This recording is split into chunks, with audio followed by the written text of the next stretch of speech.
За ингээд Game of Thrones-ийн сүүлийн бүлэг гарах гэж байгаатай холбогдуулан хараахан үзэж амжаагүй байгаа болон үйл явдлаа мартсан үзэгчдэд зориулан аль маань Game of Thrones-ийнхаа үйл явдал утга учирыг season 1-ээс нэхлээд бүгдийг ярьж өгье.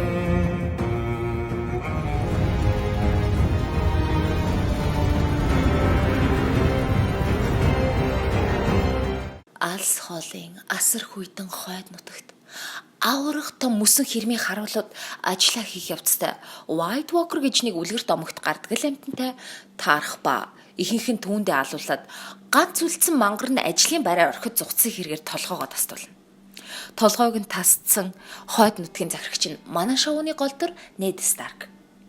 Ned бол ёс журам хүндлэл гэдгийг утгаар нь мэдрүүлдэг сайн ир.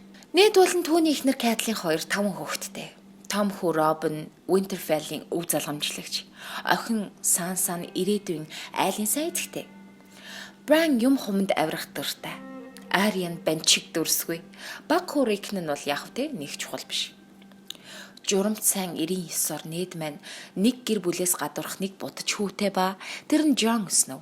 Jon маань уулын төлөв даруй сайн залуу боловч Catelyn түнд дургүй. Бас болоогүй. Ned Dan's олзож явсан Theon гэд бас нэг бандад эцэг болдог. Theon бол ер нь хөгийн гар. Тэгж байтал хааны нутагт хааны шадар сайд буюу хамаг ажлыг нугалдаг хүн нь чадарчиж. Тэгээд хаан Роберт Baratheon сайн найз Ned-ийг дараагийн шадар туслахаа болохыг уурхаар Winterfell гэр бүлээ дагуулад иржлээ. Хатан Cersei Lannister, түүний өрөөсөн эхэр Jaime Lannister, хүний тал ах Tyrion, ханху Joffrey, тэгэхэд Marcel ба Tommen. Cersei бол жинхэнэ бич, эхнэрээ өрхийн эсрэг дур хажууд нь зүгээр тэнгэрийн илчил гэсэн үг. Jaime бол яг л Disney хүүхэлдэйн кинон дэр гардаг шиг царайлаг баатар. Гэхдээ л бас бич. Joffrey ч гэсэн бич, ер нь Lannister-ийн гэр бүлийнхэн одоо Tyrion-ыг эс тооцвол бүгдээрээ шар үстэй шар хөдлөгсөн гарууд. Одоогийн хаан Роберт нь өмнөх хаан галзуу Aerys Targaryen-аас хаан ширээг нь булааж авсан ба түүний хоёр хүүхэд цөллөгт золборч явж байдаг. Далдаг гар Cruel Viserys бас түүний халуухан дүү Daenerys Targaryen. Viserys дүүгээ хаалт Drogo гэдэг морь маланд сайн. Барилдвал барилдчихдаг, алалцвал алдчихдаг. Хээ шагваг гүндүүхүү сайхан Монгол эртээ хүчээр суулгаж, Drogo-гийн армийг ашиглаж алдсан хаан ширээг авахыг санаарахдаг. Таргарианы удмынхан хэдэн 100 жилийн өмнө луу унж байлддаг баавартай гарууд байсан гэсэн домогтой болохоор хурмын дээр нь Дайнид 3 луугийн өндөг бэлгэлнэ.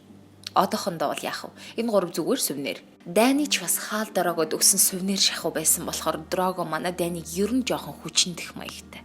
Дайны Drogo хоёр эхэндээ хил ус нэвтрэлцэхгүй хүүтэн хүндий байснаа яваанда дасаад Дайны нөгөөтгийнхөө төлөө морины зүрх суулж идэж мэдээд. Drogo ч нөгөөтгийгөө чүхэндэхгүй хайрлаж халамжлаа тэр хүүхэн хавьда баргал ромиржүүлээ та. Ингэжитэл Дайны маань бас жирэмсэн болчихноо. Одоо мань хоёр бүүн баяр. Эхот харуулаагүй ажиллахүү байна гэд бат итгэцэн. Манай хүү ирээдүйд хаан ширээд суух болно. Түм мортноо дагуулад түмэн газрыг эзлэн мэдлэн өтрөхсаа гэж өгнө. Энэ үнд Дайныгийн ах Viserys хаан ширийг алдчихлаа гэж атаархаад чихрээ булаалгуулсан бацаан шиг хөгийн аршилж хагаад толгой дээрээ хайлуулсан титэм асгуулад алуулчихдээ. Тань түүх байгаа биз? Манай Drogo ч аргагүй л жинхэнэ Монгол ирэх хүн дээ. Тэгээд ямар ч сайхан хайранд 3 дахь итгээд байдгийн ясаар Jorah Mormont гэдэг нутгаасаа хөөгцсөн. Одоо Дайныгийн бие хамгаалагч хийдэг боловч давхар нийслэл хүрээ рүү мэдээ дамжуулдаггаар Дайнид крашлаа наачнаа. Friend зондуулчихна гэж яагаад тэрийг ядж байхад хэлж зүрхлэгчгүй. Нэг юм бачка. Энэ хооронд Winterfell Bran хүн аалзуулж тоглож байгаад Cersei хатан нөгөө ихэр Jaime-тэйг болцож яхахыг нь харчтیں۔ Jaime ихчигээл бавж байвал хүүхэд алсандаа ч яахав тэгээд Bran-ыг цонхоор түлхээд Bran-ыг өглөө гэж бодсон чинь харин Azar гэх үү, гайгаар гэх үү амьд үлдээд манай Bran ой санамжаа бас алдчихтий. Ядж яхад явж чадахгүй болчихноо. Бараг л солонгос кино. Хэвтэрд орсон Bran зүүдэндээ 3 нүдтэй хэрэг зүүдлэх боллоо. Түүнийг зөөж явдаг өөрийнхөө нэрийг хэлэхээс өөр юм ярьж чаддгүй бүдүүн том хоодор бас Osha гэд олзлогдсон зэрлэг хүүхэн гэсэн 2 зарцтай болно. Хөлгүй хэлгүй IQ-г 3 ингээд нэг баг болно та. Ингэж байтал Ned хааныхаа саналыг зөвшөөрч ерөөхий сайд болохоор нийслэл хүрээр явахаар болно. Тэгэхдээ 2 охин авч явна. Жон Аряд Зүү гэдэг нэртэй жижиг сэлэн бэлэглэх ба өөрөө айлын бутаж хүү үгийн эмо юм болохоор өөрийгөө цөлж хойд зүгийн мөсөн хаананд бүх насаараа харуул хийхээр шийдэж. Харин Кэтлин Старк гэртээ 2 багыгаа харахаар үлдэж том хүү Роб нь аавынхаа орыг залгана. Харин Тирион Жонтой адилхан гэрийнхээ гологдмол юм болохоор гэрийнхэнтэйгээ хамт нийслэл рүү буцахгүй. Харин ханан дээр очиж алб хаахгүй ч гэсэн очиж үзье гэж шийдээд Жонтой хамт яв. Эмо бой Жон мэн ааваасаа нас урсан нууцлаг ээжийнхээ тухай асуух боловч аав нь дараа уулзахдаа хэлж үгүй. За яри гэж яваад өгдөө. Тэгээд удаагүй байтал Брайныг нэг хөлсний алуурч алах гэж байгаад баригдаад нас.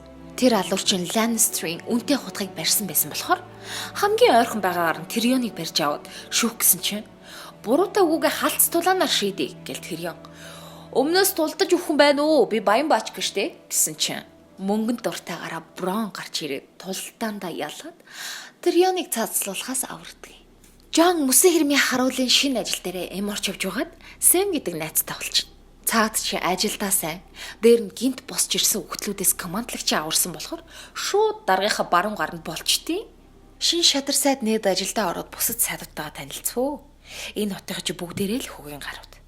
Сангийн сайд Питер Бейлиш хил ам байгаа байдал нь хортой могол гэсэн үг. Хөгшин сайд Пайсел хааны дүү Renly Baratheon, ховж ивний мастер халзан тайган Varys.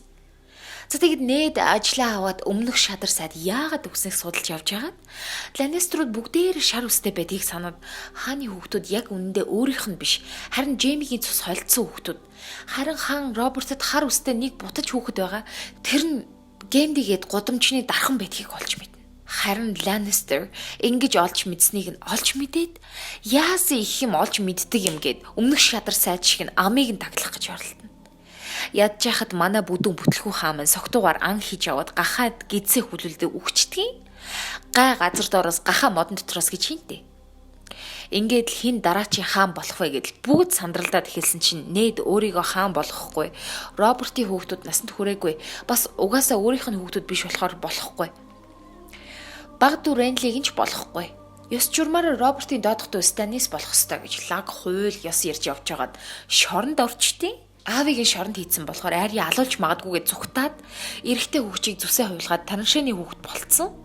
Игч Санса Joffrey-тэй гэрлэх ам гарцсан цугтаж чадахгүй болохоор аргагүй ирэхэнд хааны ордонд үлдсэн. Бүдүүн хаан өвчгсөн.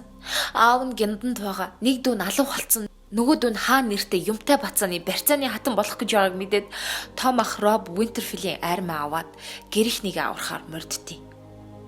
Энийг нь Lannister-уудын хамгийн том нь хамгийн зөвүүн нь болох эцэг Lannister нь мэдээд ухтаж дайрсан чи Rob цөөн хүн явуулж боо өмхүүлээд үндсэн хүчээрээ Lannister-ыг бут цохоод ихрээ болдог царайлгийг нь олзлоод авчдгийг.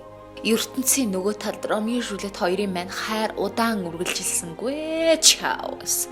Хаал дорогоо мань шархаваад шархан хүндрээд хүндэрсээр өгчнө.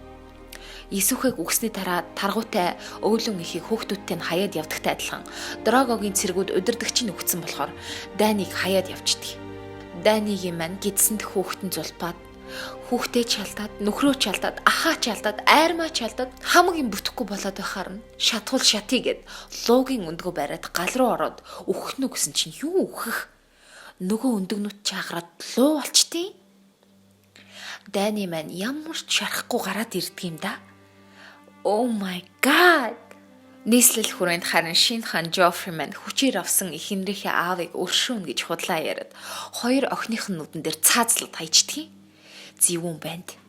Stark-ийн аримд баригдсан Jaime Bryan-ыг цонхоор түлхсэн гэдгээ хүлээн зөвшөөрсөн ч яагаад гэдгээ хэлдэг. Яаж төрсөн ихчигээ бавдаг гэж хэлэв дээ тийм ээ? Угсаа ичмэр штэ. Бүдүүн Baratheon-ы хоёр дүү, өгсөн Stark-ийн том хүү, өгсөн хааны луута охин бүгдээрээ ач хүүгийнх нь хаан ширээг булаахаар ирж яваа гэж мэдээд Tywin Lannister тал биетэй хүүдээ дургуйч гисэн бүтэн тархин хэрэг болно гэд хааны шадар туслах болгохоор боллоо. Энэ хооронд нь халзан тайган Varys хортой могоо Peter Baelish хоёр бас дорд орохно өөрсдийн хороо найруулнаа бас. Энүүний нөгөө талд мөсөн хэрэмдэр үгсэн зомби босож ирсэн хүгийн явдал гарсны учрыг талих гэж хэрмийн командлагч хүмүүсээ дагуулад зэрлэгүүдийн нутг руу явна. Ингээд киноны гол дүр гэж бодож байсан нээд мань өхөөд хойд нутаг хааны нутагтаа дайн зарлаа. Хойдуудыг Robb Stark удирдах байгаа. Хааны нутгийг далдгар Жофре удирдсан болж энд тэнд хідэн хүн тамалж Сансаг барьцаандаа байлгаж байгаа. Тирион далдганахыг багасгах гэж ирж яваа. Джейн бас барьцаанд Ария өвгөнтийнхэнтэйгээ нийлж гэр рүүгээ харахаар яваа. Бас давхар Баритины хоёр дүү бас хаан болохоор явж байна. Жон зомбиний учрыг олохоор мөсөн хэрмээс хоошоогоо явсан. Дайны нөхөргүй, ахгүй, айрамгүй ч гэсэн цөөн итгэл дахалбат 3 луутай болоод сизон 1 манд дуслаа да. За тэгээд эх 7 хоногт 2 дугаар сизнэрээ уулзцгаая.